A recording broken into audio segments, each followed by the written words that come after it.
Welcome back. The last couple of times we looked at a Canaanite woman whom Jesus said had great faith.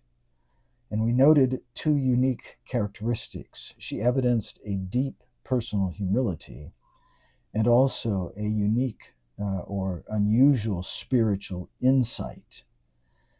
The second and only other person that Jesus said had great faith was a Roman centurion.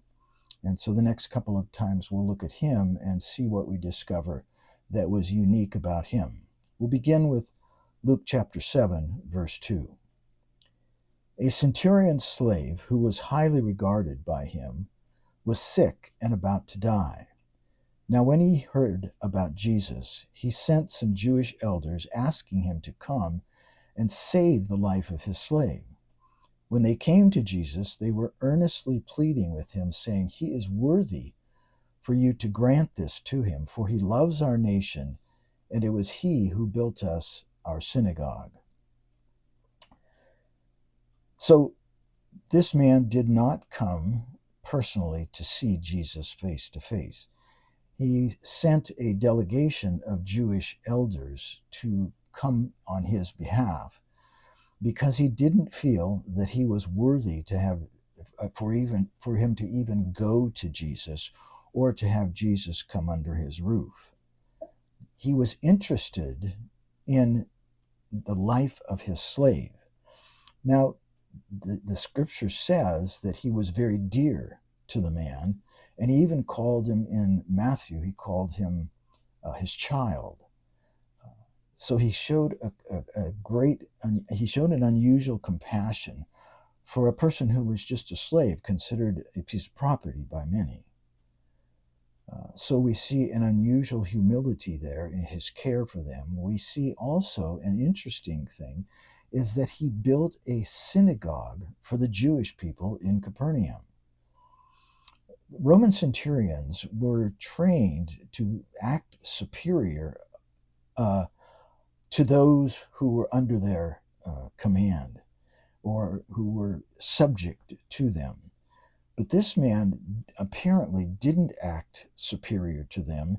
He showed compassion, such compassion to the people, to the Jews in his own hometown, that whether he was involved in the construction or he financed it somehow or another, he built a synagogue for them.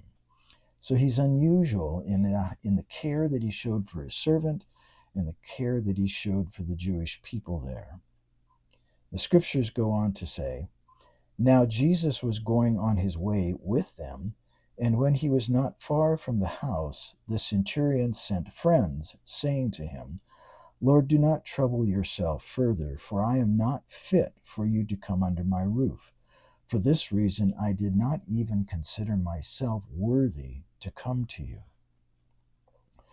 So here he sent another delegation, this time his friends, who came with a message and said, "Master, don't even come to my house. I'm not worthy to have you come to my house. I'm not worthy to have you come under my roof. I didn't even consider myself worthy to come to you. I'm just asking you to say the word and heal my servant."